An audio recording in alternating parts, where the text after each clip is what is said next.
SSC से जुड़ी हुई सारी न्यूज़ और फ्री ऑनलाइन कोचिंग के लिए सब्सक्राइब करें और बेल आइकन दबाना ना भूलें सारे नोटिफिकेशन आप तक पहुंचने के लिए। तो hi friends, welcome to SSC mindset. एक बार फिर आप लोगों का स्वागत है एसएससी माइंडसेट में। और ये हमारी एसएससी के एग्ज़ाम्स के जो क्वेश्चन आए थे उनके पार्ट 2। पहले पार्ट में मैंने 20 क्वेश्चन लिए थे जो सेकंड शिफ्ट के थे, और इसमें मैं वो 20 क्वेश्चन ले रहा हूँ जो हमारे फर्स्ट शिफ्ट से बिलोंग करते हैं। ठीक है, तो शुरू करते हैं। इसमें मैं आपको पूरी डिटेल में समझाऊंगा कि क्या क्या है इस क्वेश्चंस की डिटेल। ठीक है, तो देखिए पहला क्वेश्चन क्या कह रहा है कि which of the following authorities is और are competent to issue writs of the follow for the enforcement of fundamental right। ठीक है, वो कह रहा है कि कौन सी ऐसी अथॉरिटी है जिसको पावर दी गई है या फिर जो जिसके पास हक है जितने भी रिट्स हैं उसके फॉर किसके इन्फोर्समेंट ऑफ फंडामेंटल राइट्स के, ठीक है, उसको इशू करने का। सीधी सीधी बात तो वो ये कह रहा है कि देखिए फंडामेंटल राइट्स में कोई भी चेंज लाने का या फिर कोई भी उसमें कुछ अपडेट करने का, कुछ भी इन्फोर्समेंट करने का जो राइट्स हैं वो किसके पास हैं, किसके पास उसके रिसूज हैं। ठीक है, तो उसमें देखिए ऑप्शंस हैं उसके supreme court and high court, ठीक है, पार्लियामेंट या फिर प्रेसिडेंट। ठीक है, देखिए पहला तो आप ये समझ लीजिए कि चाहे कोई सी भी कंट्री हो, वहाँ की जो जुडिशरी होती है, ठीक है, उसी को पावर दी जाती है रिट्स को इशूज़ करने की। ठीक है, किसी भी कॉन्स्टिट्यूशन के या किसी भी संविधान के लिए। ठीक है, अब इंडिया में दो तरह की जुडिशरी होती है। देखिए एक तो सुप्रीम कोर्ट है एक हमारा, फिर एक हाई कोर्ट हो गया हमारा। तो यहाँ पर जो इंडिया में है, जो आर्टिकल आपके 32, ठीक है, उसमें दे रखा है आपका जो फंडामेंटल राइट्स के अंदर आता है पार्ट 3 के अंदर आर्टिकल 32 में साफ दे रखा है कि जो हमारी इन्फोर्समेंट पावर है रिट्स को इशू करने की किसी भी फंडामेंटल राइट के लिए, वो हमारी सुप्रीम कोर्ट को दी गई है। ठीक है, हाई कोर्ट को नहीं दी गई है, क्योंकि सबसे सुप्रीम जो कोर्ट होती है वो हमारी सुप्रीम कोर्ट होती है, सबसे बड़ी सुप्रीम कोर्ट होती है, सबसे हायर लेवल की जुडिशरी हमारी सुप्रीम कोर्ट है, इसलिए सबसे ज़्यादा पावर भी उसी के पास है कोई भी इशू रिट्स को इशू करने का। ठीक है, जो फंडामेंटल राइट से रिलेटेड है। तो आंसर क्या होगा आपका ए, सुप्रीम कोर्ट। ठीक है, देखिए अगर हम नेक्स्ट क्वेश्चन की बात करें, which of the following is used as a logo of the world wide fund for nature. ठीक है, वो जो वर्ल्ड वाइड फंड है आपका जिसको WWF भी कहता हूँ, वो लड़ाई वाला WWF नहीं है। ठीक है, कैमल इसका ऑप्शन है, लायन, ठीक है, डियर या फिर पैंडा। ठीक है, इनमें से क्या उसका लोगो है। तो देखिए सबसे पहले तो आपको ये पता करना चाहिए कि WWF हमारा है क्या, वर्ल्ड वाइड फंड हमारा है क्या। ठीक है, देखिए जो world wide fund for nature है ये नेचर के लिए होता है मेनली। ये एक इंटरनेशनल नॉन गवर्नमेंट ऑर्गेनाइजेशन है। ठीक है, ये एक नॉन गवर्नमेंटल ऑर्गेनाइजेशन है प्लस एक चैरिटेबल ट्रस्ट है जो 1961 में पहली बार बना था। ठीक है, इसका क्या है, ये एनवायरनमेंट के लिए काम करता है। जितने भी वाइल्डरनेस प्रिजर्वेशन होती हैं या फिर जो हमारी ह्यूमैनिटी फुटप्रिंट्स हैं नेचर के लिए, उसको बचाने का काम करता है। ठीक है, और इसका जो लोगो है, ठीक है, वो हमारा पांडा है। और पांडा क्यों है, इसका एक रीज़न है। देखिए पांडा जब ये पहली बार बना था 1966 में, जब इसको फाउंड, ये 1961 में इसको फाउंड किया गया था, उससे कुछ टाइम पहले ही एक पांडा था जिसका नाम चीची था, और वो 1958 में बीजिंग से लंदन लाया गया था। ठीक है, इस वजह से इसका जो लोगो है वो पांडा है। ठीक है, क्या है इसका लोगो, पांडा। तो आपका आंसर क्या होगा, पांडा। ठीक है, उसके बाद नेक्स्ट आता है हमारा कि which of the following contents Al Biruni's account of India. ठीक है, फतह उस सलातीन, तारिख ई यामीनी, किताब उल हिंद या फिर चाचनामा। ठीक है, तो वो सीधे कह रहा है कि अलबरूनीज के बारे में किस किताब में लिखा हुआ है, उसका अकाउंट किस में है। ठीक है, ये 4 ऑप्शन है। तो अब देखिए इसका जो आंसर होगा वो क्या। ठीक है, देखिए सबसे पहले तो आप ये जानिए कि अलबरूनी है कौन। देखिए अलबरूनी जो था उसका जो रियल नेम था वो था मोहम्मद बिन अहमद। वो एक famous historian, mathematician, philosopher, poet और स्कॉलर था। ठीक है, मोहम्मद गजनवी के कोर्ट में था वो। किसमें, ये भी पूछ लिया जाता कि अलबरूनी किसकी सभा में था, वो मोहम्मद गजनवी की कोर्ट में था। ठीक है, उसने कई साल इंडिया में बिताए और उसने किताब लिखी थी, वो थी तहरीक ए हिंद। ठीक है, तहरीक ए हिंद उसने किताब लिखी थी। ठीक है, और उसके अंदर उसने कई सारे इकोनॉमिक, पॉलिटिशियन, रिलीजियस और सोशल कंडीशन उसने बताई थी। ठीक है, और उसी ने देखो कई सारे पुराण और भगवत गीता को पर्शियन भाषा में भी लिखा था, ठीक है, उसने पर्शियन भाषा में लिखा था भगवत गीता को। तो ये भी आपके लिए जानना जरूरी है कि पर्शियन भाषा में भगवत गीता किसने लिखा था, अल बरूनी ने, ठीक है, ठीक है। तो उसकी देखिए उसने एक और किताब लिखी थी, वो उसकी मतलब पूरी लाइफ के बारे में और उसकी जो भी पूरा उसने सीखा इंडिया से उसके बारे में थी, वो थी आपकी किताब उल हिंद, ठीक है। उसका पूरा नाम था किताब तारिक अल हिंद, जिसको हम किताब उल हिंद भी कहते हैं, ठीक है। तो इसका आंसर क्या होगा आपका, किताब उल हिंद, ठीक है। नेक्स्ट है आपका कि बुद्धा थे जो, उन्होंने अपना पहला सरमन कहाँ डियर पार्क में दिया था, वो कहाँ पर है। देखिए ये बहुत ही इजी क्वेश्चन है कि बुद्धा जो पैदा हुए थे वो कहाँ पैदा हुए थे, ठीक है, वो लुम्बिनी में पैदा हुए थे। उनकी डेथ कहाँ हुई थी, वो हुई थी कुशीनगर, जो देवरिया के पास है उत्तर प्रदेश में, ठीक है। उन्होंने अपना जो पहला वो दिया था सरमन, वो दिया था सारनाथ में, ठीक है। और उन्हें ज्ञान कहाँ प्राप्त हुआ था, ज्ञान उन्हें प्राप्त हुआ था पीपल के पेड़ के नीचे जो है गया में, ठीक है, जिसको बौद्ध गया भी कहते हैं। तो कभी कभार लोग क्या होते हैं कंफ्यूज आते हैं स्टूडेंट मुझसे, कहीं ने मैंने एक जब गौतम बुद्ध की वीडियो डाली थी, आप देख सकते हैं मेरी प्लेलिस्ट में जाके, गौतम बुद्ध के ऊपर वीडियो है, तो उसमें कईयों ने कहा था कि सर उन्होंने अपना जो पहला सरमन दिया था वो गया में दिया था, गया में दिया था। तो देखिए गया में नहीं दिया था, गया में उन्हें, अब देखिए मैं आपको स्टोरी बताता हूँ कि उनको क्या था, वो 4 उनके साथ साधु थे जो और उनका कर रहे थे साथ में, जो उनके बचपन में जब वो पैदा हुए तो एक साधु आए थे, उन्होंने कहा था कि आगे चल के तो या तो बहुत महान साधु बनेगा या फिर बहुत महान राजा बनेगा। तो ये बहुत बड़े साधु बन गए। जब ये पहली बार शिष्य बने थे तो ये उन्हीं के बने थे जाकर वापस से, ठीक है। और उन्होंने क्या करा था कि इन्होंने खीर खा ली थी एक कन्या से लेके, ठीक है, जिस वजह से वो चारों साधु चले गए थे सारनाथ इन्हें छोड़ के, और ये गया में ही तपस्या करते रहे। जब इनको पहली बार बोध हुआ, ठीक है, ज्ञान मिला, या तो कहें तो वो एम्पावरमेंट हुआ इनका, ठीक है, एनलाइटमेंट जैसे इंग्लिश में कहते हैं, और हिंदी में ज्ञान मान लीजिए, ज्ञान मिला, तो ये सीधे गए थे उन्हीं के पास, कहाँ, सारनाथ में, कि मैं अपना पहला ज्ञान उन्हीं के पास जाकर दूंगा, या उनको शो करना चाहते थे या जो भी हो। ये सारनाथ गए, वहाँ पर उन्होंने जाके पहला अपना जो सरमन था वो दिया, और वो था धर्म चक्र परिवर्तन, ठीक है। वो क्या था, धर्म चक्र परिवर्तन, जो इन्होंने अपना पहला सरमन दिया था, ठीक, कहाँ दिया था, सारनाथ में। अब देखिए मोहनजोदाड़ो, ये इस सिंधी में इसका मतलब क्या है, मोहनजोदाड़ो का मतलब क्या होता है, ये कई बार पूछा गया है। ये पिछले साल भी शायद, मेरे को याद नहीं आ रहा, शायद एफकेट में पूछा गया था और कई सारे और एग्जाम्स में पूछा गया था कि मोहनजोदाड़ो का मतलब क्या है, ठीक है। सीजीएल में भी पिछली साल के सीजीएल में कई बार पूछा गया था। देखिए मोहनजोदाड़ो, पहले तो आप ये देखिए कि जगह एक शहर है जो सिंधु घाटी सभ्यता से रिलेट करता है, ठीक है, जो इंडस वैली में था। और इंडस वैली कहाँ पर है आपका, ये पाकिस्तान और पंजाब के कुछ हिस्सों में पड़ता है, ठीक है। उसी में कुछ हड़प्पा थे, ठीक है, कालीबंगा, मोहनजोदाड़ो, ऐसे कई सारे थे। जब मैं आपको पूरा पढ़ाऊँगा तब उसमें आपको बताऊँगा, ठीक है। और साथ ही साथ उसमें मोहनजोदाड़ो भी था जो सिंधी में कहते थे, पर जो उसका मतलब था वो क्या था। ऑप्शन है आपके फूड ऑफ पशुपति, ठीक है, land of Shiva, mount of dead, या फिर सिटी ऑफ इवल स्पिरिट। देखिए पशुपति का खाना, शिवा का घर या land of Shiva, mount of dead मतलब मुर्दों का मकबरा, ठीक है, the city of evil spirits. तो देखिए आप इसमें लॉजिक लगा सकते हैं कि अब वहाँ पर कोई नहीं रहता, ठीक है, वहाँ पर सारे जो लोग थे वो सब या तो मर गए या फिर वहाँ से छोड़ के चले गए, ठीक है। आप जब तो छोड़ के चले गए तो देखिए सिटी ऑफ इवल स्पिरिट्स नहीं हो सकता, क्योंकि वहाँ कोई भूतिया जगह नहीं है, वहाँ आज भी लोग जाते हैं, टूरिस्ट प्लेस है वो, ठीक है।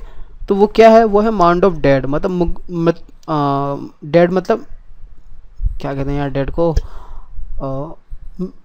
मुर्दों का मकबरा, ठीक है, हाँ, डेड को मुर्दों का मकबरा कहते हैं, ठीक है। तो ये है मकबरा, या तो कहें टीला कह लीजिए, ठीक है, मुर्दों का टीला, कुछ भी कह सकते हैं उसे। तो इसका जो मीनिंग होता है वो है माउंट ऑफ डेड, ठीक है, ये आपको याद रखना होगा। और हम्पी देखिए एक जगह थी पुराने टाइम में, वो क्यों फेमस थी या वो किस लिए जानी जाती है, ठीक है। तो इसके कई सारे ऑप्शंस हैं। देखिए it had the largest stable in the medieval India, ठीक है, ये एक सबसे लार्जेस्ट स्टेबल सिटी थी मेडिवल इंडिया में। It had the translation of Indian epics to Persian, ठीक है, यहाँ पर ट्रांसलेशन मिले थे कब के, इंडियंस के और पर्शियन के।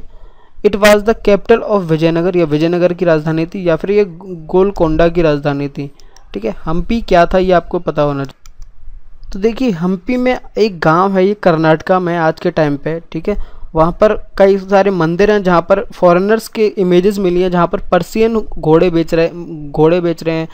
पंपावती टेम्पल आज है उस वहाँ पर, ठीक है, जो एंशियंट टेम्पल है हम्पी का, और वहाँ पर हम्पी बाज़ार भी है, ठीक है। आज के टाइम पे वो विजयनगर कैपिटल के नाम से जाना जाता था। वो कहाँ का कैपिटल था? विजयनगर का। आज के टाइम पे कर्नाटक में बिलोंग करता है, ठीक है, हम्पी। तो क्या आंसर होगा आपका? सी, कैपिटल ऑफ विजयनगर, ठीक है। उसके बाद आपका आता है कि व्हाट वाज क्यूमिंटांग, ठीक है। क्यूमिंटांग एक पार्टी है, वो किस या कोई ऑर्गेनाइजेशन है, वो क्या है, ठीक है। A fascist party in Japan, ठीक है। आपने देखा होगा फांसीवाद वाली पार्टी जापान की। Terrorist organisation in China, Japan का आतंकवादी संगठन। नेशनलिस्ट पार्टी इन चाइना, ठीक है, या तो नेशनलिस्ट पार्टी है चाइना की, या नेशनलिस्ट पार्टी इन जापान, ठीक है। क्यूमिंटांग क्या है? तो देखिए, जो क्यूमिंटांग है, मैं आपको बता दूं, ये पहली बार 1927 में बनी थी, जो चाइनीज़ पॉलिटिकल पार्टी थी, ठीक है। उसके बाद 1927 से 1948 के बाद ये ताइवान चली गई, और आज के टाइम पे चाइनीज़ नेशनल पीपल्स पार्टी के नाम से जानी जाती है, ठीक है। ये दोबारा से अब ये चाइना में आई है, ठीक है। तो ये क्या है? नेशनलिस्ट पार्टी है चाइना की, ठीक है, बहुत पुराने टाइम से चलती हुई आ रही है। उसके बाद ये पूछा कि where is the forest research institute of India located. देखिए, अगर ये क्वेश्चन किसी ने ज्योग्राफी पढ़ी होगी या फिर स्टैटिक पढ़ी होगी तो ये क्वेश्चन बहुत पूछा गया है इसी साल ही। पिछले कुछ क्वेश्चन जो हुए हैं CDS वगैरह के पेपर, तो उनमें पूछा गया है फॉरेस्ट रिसर्च इंस्टीट्यूट कहाँ पर है। तो देखिए, जो फॉरेस्ट रिसर्च इंस्टीट्यूट है ये आपका देहरादून में पड़ता है, ठीक है, ठीक है। तो चलिए अब नेक्स्ट क्वेश्चन हमारा जो देखते हैं, नेक्स्ट क्वेश्चन क्या हमारा, आगे बढ़ जा। हाँ, नेक्स्ट क्वेश्चन आपका कह रहा है कि an economy in which there are, ठीक है, no flows of labour, goods और मनी, ठीक है। वो ये कह रहा है कि ऐसी कौन सी इकॉनमी है जहाँ पर कोई भी फ्लो लेबर, गुड्स या मनी का नहीं होता है दूसरे नेशंस के साथ। मतलब या तो कहें तो इम्पोर्ट एक्सपोर्ट होता ही नहीं है, ना सामान का, ना मनी का, ना लेबर्स का। तो देखिए, अगर मैं एग्जांपल दूं आपको, नॉर्थ कोरिया, ठीक है, वहाँ का कोई भी इम्पोर्ट एक्सपोर्ट ज़्यादा हम नहीं करते हैं, कोई भी दूसरी कंट्री, ठीक है, और ना वो कहीं से मंगाती हैं। जैसे चाइना है, चाइना क्या है, इंटरनेट नहीं चलता वहाँ पे ज़्यादा, गूगल नहीं चलता, विकीपीडिया नहीं चलाते वो, ठीक है। तो ऐसी इकॉनमी को क्या कहते हैं, ठीक है। चाइना वैसे क्लोज्ड इकॉनमी नहीं है, मैं सिर्फ इंटरनेट का एग्जांपल दे रहा था आपको। पर अगर आप क्लोज्ड इकॉनमी की बात करेंगे तो वो इकॉनमी होती है जहाँ पर आपका कोई भी इंपोर्ट एक्सपोर्ट गुड्स का, मनी का, लेबर का नहीं होता है किसी दूसरी इंटरनेशनल नेशन के साथ या कंपनी के साथ, ठीक है। तो वो आपकी क्लोज्ड इकॉनमी कहलाती है। तो आंसर क्या आपका? Closed economy.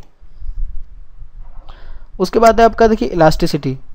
ये कह रहा है कि elasticity of a demand is the degree of responsive of a demand of a country commodity to है, ठीक है। वो कह रहा है, देखिए, इलास्टिसिटी ऑफ डिमांड है, ठीक है, उसकी डिग्री किस पे रिस्पॉन्स करती है, डिमांड ऑफ कम्योडिटी के साथ साथ, या तो सीधा सीधा वही पूछ रहा है कि अगर इलास्टिसिटी ऑफ डिमांड का हम ग्राफ बनाएं, ठीक है, तो वो किन दो चीज़ों पे डिपेंड करती है इलास्टिसिटी ऑफ डिमांड, ठीक है। ऐसे कोई भी ग्राफ अगर बन गया तो एक तो आपकी होगी कमोडिटी, ठीक है। दूसरी चीज़ आपकी क्या होगी? तो देखिए, या तो ऑप्शन की बात करें तो एक change in the price of the substitutes, ठीक है, जो सब्सटीट्यूट्स हैं उसके प्राइस, ठीक है। Change in the consumers taste, ठीक है, कंज्यूमर के टेस्ट पे, चेंज इन इट्स प्राइस, ठीक है। तो ये तीन ऑप्शंस दे रखे हैं कि इसमें से आपको बताना सही कौन सा है। देखिए, आप ये याद रखिए, इलास्टिसिटी ऑफ डिमांड क्या होता है? डिमांड का बढ़ना या फिर कम होना हमारा इलास्टिसिटी ऑफ डिमांड कहलाता है, ठीक है। अगर देखिए कमोडिटी कम हो जाएगी, डिमांड अगर सामान की कम हो गई, ठीक है, तो अभी इलास्टिसिटी आपकी जो डिमांड है वो कम हो जाएगी, कमोडिटी जो आपकी है, ठीक है। और अगर कमोडिटी की डिमांड आपकी बढ़ जाती है तो आपकी इलास्टिसिटी ऑफ डिमांड भी बढ़ जाएगी। पर एक चीज़ और है जिस पर वो डिपेंड करती है, वो है हमारा प्राइस। देखिए, प्राइस का ज़्यादा या कम होना भी हमारा इलास्टिसिटी ऑफ डिमांड को अटैक करता है, ठीक है। तो आपका क्या दूसरा क्या होगा? Price, change in its price, ठीक है, ये भी आपका रिस्पॉन्सिवनेस रखता है डिमांड ऑफ कमोडिटी के लिए या फिर इलास्टिसिटी ऑफ डिमांड के लिए, ठीक। उसके बाद नेक्स्ट है आपका, the price of total commodity is same as. देखिए, जो कमोडिटी का प्राइस है वो किसके सेम है, मतलब और क्या कहलाता है? टोटल कॉस्ट कहलाता है, एवरेज कॉस्ट कहलाएगा, ठीक है, टोटल रेवेन्यू कहलाएगा या फिर एवरेज रेवेन्यू कहलाएगा। देखिए, ये कॉस्ट है आएगा यहाँ पर, ठीक है, तो एवरेज कॉस्ट है, ठीक है। तो इनमें से क्या कहलाता है हमारा प्राइस? तो देखिए अब आपको पहले तो ये पता होना चाहिए कि प्राइस ऑफ अ कमोडिटी क्या है। देख कमोडिटी का मतलब जो हम सामान खरीद रहे हैं, वो जो सेलर जो बेच रहा है, ठीक है, उसका प्राइस क्या होगा, उसका प्राइस होगा पहले उसका जो भी उसका कॉस्ट आई है उसके बनने में, ठीक है, जितनी भी कॉस्ट आई है प्लस या जो और वो एक्स्ट्रा प्रॉफिट ले रहा है सेलर, ठीक है, तो उन सबको मिला के एक हमारी प्राइस ऑफ कमोडिटी निकल के आती है, ठीक है। तो अब आप खुद ही बताइए कि हमारा रॉ मटेरियल का खर्चा, बाकी सारी चीज़ों का खर्चा और सब कुछ को मिला के हमारा क्या बनता है, वो बनता है हमारा टोटल कॉस्ट। तो जब वो हमारा टोटल कॉस्ट हो गया तो हमारा आंसर क्या होगा, टोटल कॉस्ट, आंसर हो गया ए। देखिए नेक्स्ट क्वेश्चन हमारा कह रहा है the supply of a labour in market depends on, ठीक है, जो सप्लाई ऑफ लेबर होती है मार्केट में वो किस चीज़ों पर डिपेंड करती है। पहला है साइज ऑफ पॉपुलेशन। देखिए साइज ऑफ पॉपुलेशन का मतलब कि जितने ज़्यादा लोग होंगे उतने ज़्यादा लेबर निकल के आएंगे, तो मतलब जो सप्लाई होगी वो उस पर डिपेंड करेगी, तो इसका मतलब ये हमारा सही है। दूसरा the number of a person hours put it by each person. देखिए अब एक मान लीजिए कि एक दिन में कोई आदमी 6 घंटे काम करता है, ठीक है, पर आपको 24 घंटे काम कराना है, तो क्या होगा कि एक दिन में 4 आदमी लग जाएंगे। तो इसका मतलब ये भी डिपेंड करता है कि कितने आदमी कितने घंटे काम कर रहे हैं, ठीक है, और एक आदमी कितने घंटे काम कर रहा है, तो ये भी हमारा डिपेंड करता है किस पे, सप्लाई ऑफ लेबर के लिए, तो मतलब ये भी हमारा सही है। दूसरा है हमारा the portion of the population in the labour force, ठीक है, लेबर फोर्स के अंदर कितनी पॉपुलेशन है हमारी, ये भी हमारी डिपेंड करती है कि कितना हमारा सप्लाई है, ठीक है, तो मतलब ये भी हमारा डिपेंडेंट होगा। तो अब देखिए ये भी है आपका डिपेंडेंट, ये भी डिपेंडेंट है, ये भी डिपेंडेंट है, तो मतलब आंसर क्या होगा आपका ऑल द अबव या all of the above. Office में से गायब हो गया, आप लिख लीजिएगा all of the above. Next question है आपका द टर्म, ठीक है, fraternity in the preamble of the Indian constitution means a sense of. वो सीधे सीधे ये पूछ रहा है कि जो फ्रेटर्निटी है उसका मतलब क्या है प्रीएम्बल के अंदर, ठीक है। तो पहले आपको ये पता होना चाहिए कि प्रीएम्बल क्या है। तो देखिए प्रीएम्बल जो है आपका वो कॉन्स्टिट्यूशन ऑफ इंडिया की शुरुआत में ही होता है, या तो कहीं एक इंट्रोडक्टरी स्टेटमेंट है जो पूरा बताता है शुरुआत के छोटे से स्टेटमेंट में कि आपका संविधान क्या कहता है, ठीक है। ये पहली बार आपका जो ऐड हुआ था, इसको लिया गया था, वो 26 नवंबर 1949 को लिया गया था, ठीक है, और ये इफेक्ट में आया था 26 नवंबर 1950 को पहली बार जो कॉन्स्टिट्यूशन असेंबली में ये इफेक्टिव में आया था, ठीक है। अब देखिए अब आपकी अगर हिस्ट्री देखेंगे इसकी, तो हिस्ट्री में इतना कुछ है नहीं, ठीक है, ज़्यादा हम डीपली इसमें जाएंगे नहीं। इसके अंदर कई सारे वर्ड यूज़ होते हैं। देखिए जैसा पहला इसमें कौन कौन से वर्ड यूज़ होते हैं, सोवरियन, ठीक है, सोशलिस्ट, सेकुलर, डेमोक्रेटिक और रिपब्लिक, ठीक है, ये 5 वर्ड इसके अंदर जो, ठीक है, आए हैं। अब देखिए इसमें आपको सारा कुछ नहीं बताऊंगा कि क्या, ऐसे फ्रेटर्निटी के बारे में बात करेंगे, ये ऐसे 5 वर्ड थे जो बाद में जोड़े गए, उसके बाद उसमें जस्टिस आता है, लिबर्टी आता है, इक्वलिटी आता है, फ्रेटर्निटी आता है, ठीक है। फ्रेटर्निटी का मतलब क्या है, फ्रेटर्निटी का मतलब है कि assuring the dignity of the individual and the unity and integrity of the nation, ठीक है, ठीक है। तो देखिए अब वो क्या कह रहा है, इसमें जो फीलिंग आ रही है, इनके जो सेंटेंस बोला गया है इसमें ब्रदरहुड की फीलिंग आती है, ठीक है। ये जो प्रपोज किया गया था ये डॉक्टर भीमराव अम्बेडकर ने बताया था इसको कि इसमें लेना चाहिए, ठीक है। तो आंसर क्या होगा आपका सी, ब्रदरहुड। फ्रेटर्निटी में किस चीज़ की फीलिंग आ रही है, ब्रदरहुड की, या कहे तो सेंस किसका आ रहा है, ब्रदरहुड का, कि ठीक है यहाँ पर कोई भी रीजनलिज्म या फिर जो कम्युनिज्म कास्टिज्म का कोई भी जगह नहीं होनी चाहिए संविधान के अंदर, उनका सीधा सीधा कहना ये था। अब उसके बाद देखिए नेक्स्ट क्वेश्चन है आपका कि how many languages are recognised in 8th schedule of India, ठीक है, 8वें शेड्यूल में हमारी बताई गई हैं कि कितनी भाषाएं हैं हमारी इंडिया में। तो देखिए इसमें थोड़ा सा एक चीज़ याद रखने वाली आपकी ये है कि हमारी संविधान में 22 भाषाएं हैं टोटल, ठीक है, पर अब कभी कभी ये पूछ लिया जाता है कि यार हमारी इंडिया की ऑफिशियल लैंग्वेज क्या है या फिर नेशनल लैंग्वेज क्या है, ये पूछ लिया जाता है कि यार हमारी इंडिया की नेशनल लैंग्वेज क्या है। देखिए अगर बात करूँ ऑफिशियल लैंग्वेज की तो वो है हमारी हिंदी, ठीक है, और सेकंड ऑफिशियल लैंग्वेज है हमारी इंग्लिश, ठीक है। पर अगर आपसे कोई ये पूछ ले कि यार हमारी इंडिया की नेशनल लैंग्वेज क्या है, तो ये आपको याद रखने वाली चीज़ है कि हमारी इंडिया की कोई सी भी नेशनल लैंग्वेज नहीं है, ठीक है, कोई भी लैंग्वेज हमारी इंडिया की नेशनल लैंग्वेज अभी नहीं अनाउंस हुई है, सिर्फ ऑफिशियल लैंग्वेज है। अब ऑफिशियल लैंग्वेज और नेशनल लैंग्वेज का अंतर बहुत बड़ा है, ठीक है। नेशनल लैंग्वेज मतलब जो संविधान में लिखा गया हो कि हाँ यार ये हमारे देश की नेशनल लैंग्वेज है, जैसे नेशनल एंथम हुआ आपका, ठीक है, नेशनल सॉन्ग हुआ, नेशनल फ्लैग हुआ, ऐसे कोई भी नेशनल लैंग्वेज नहीं है इंडिया की। ऑफिशियल लैंग्वेज है हिंदी, ठीक है, नेशनल लैंग्वेज नहीं है, तो ये आपको याद रखना है। और टोटल हमारी 22 लैंग्वेज होती हैं, ठीक है, जो हमारे संविधान के 8th शेड्यूल में दिया गया है।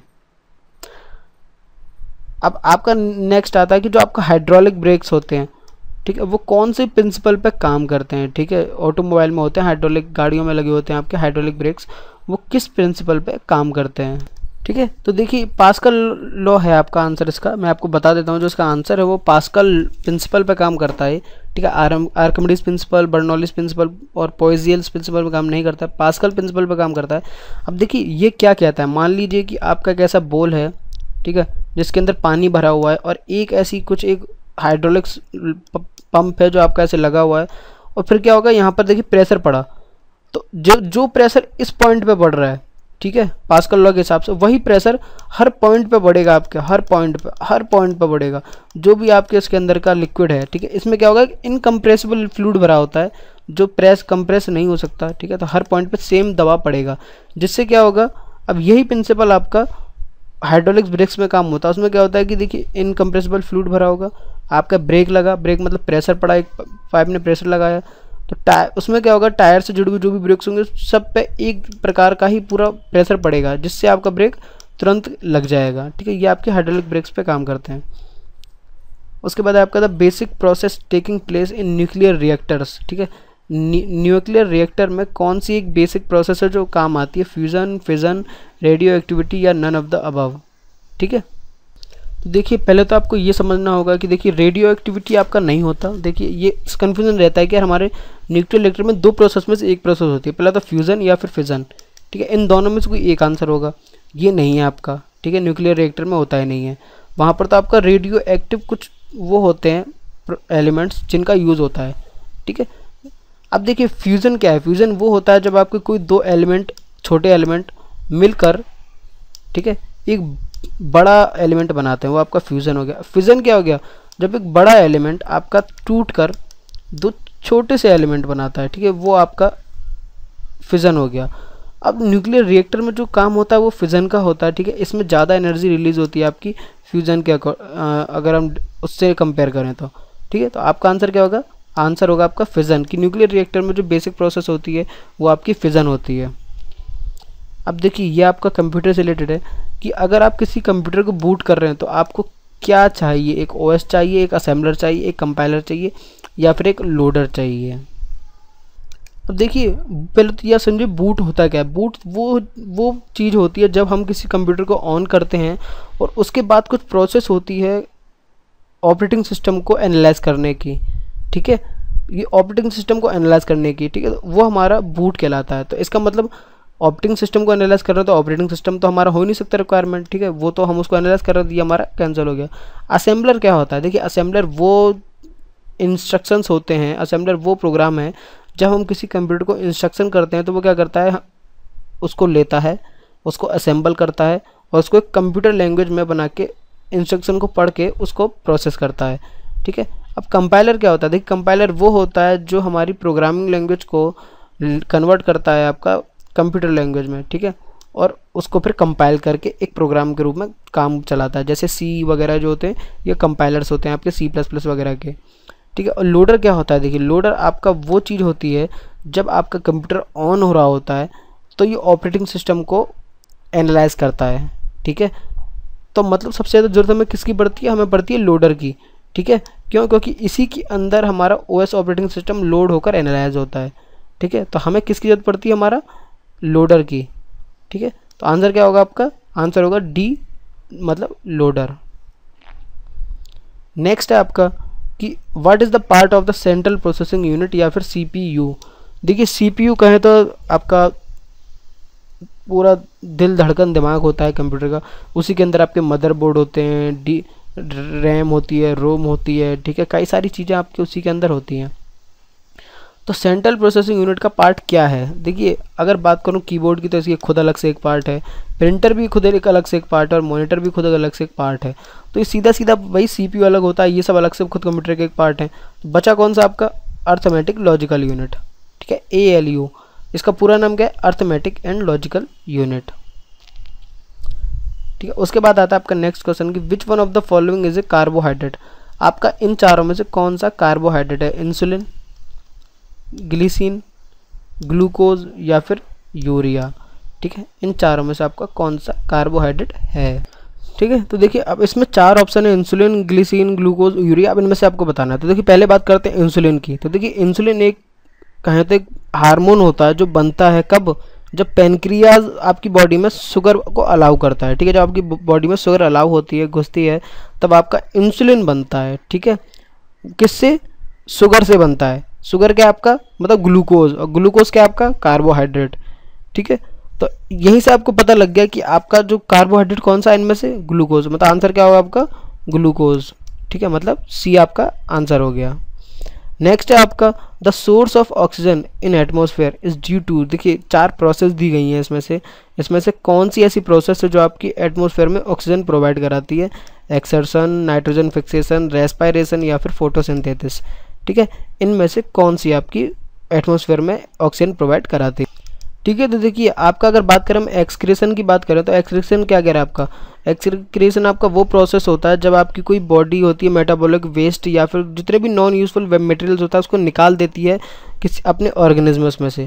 ठीक है, तो वो आपका एक्सक्रीशन कहलाता है। अब देखिए नाइट्रोजन फिक्सेशन क्या है आपका? देखिए नाइट्रोजन फिक्सेशन आपका वो प्रोसेस होता है जब आपका नाइट्रोजन अर्थ की एटमॉस्फेयर में से कन्वर्ट हो जाता है अमोनिया में या फिर NH3 में। ठीक है, वो आपका नाइट्रोजन फिक्सेशन कहलाता है। अब देखिए रेस्पायरेशन क्या है आपका?